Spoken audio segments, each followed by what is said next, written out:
ACL tier का repair कैसे किया जाता है?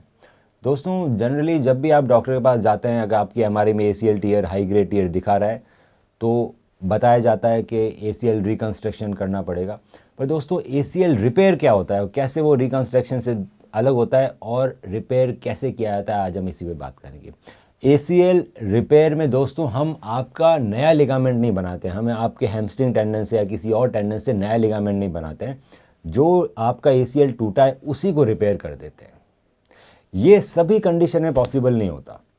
ये तभी पॉसिबल होता है दोस्तों जब आपका ACL या तो टीबिया मतलब नीचे वाली हड्डी से उखड़ गया हो बोन के साथ, जिसको बोलते हैं ACL एवर्जन, उस कंडीशन में हम रिपेयर कर सकते हैं।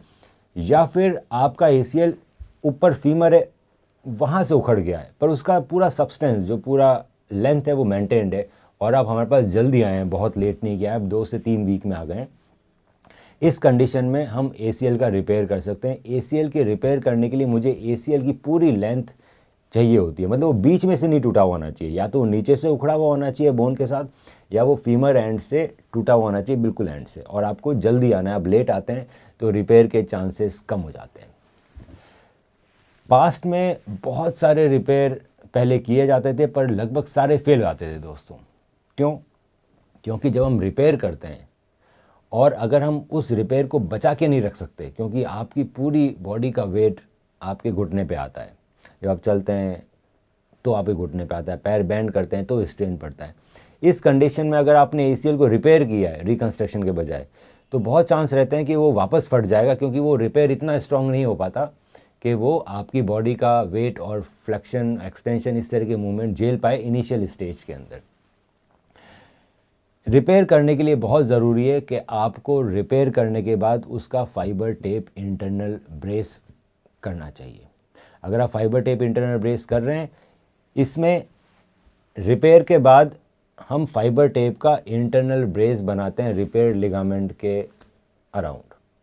ये इंटरनल ब्रेस आपका जो रिपेयर लिगामेंट उसको बचा के रखता है, उसको लंबा होने से, फटने से, खींचने से बचाता है।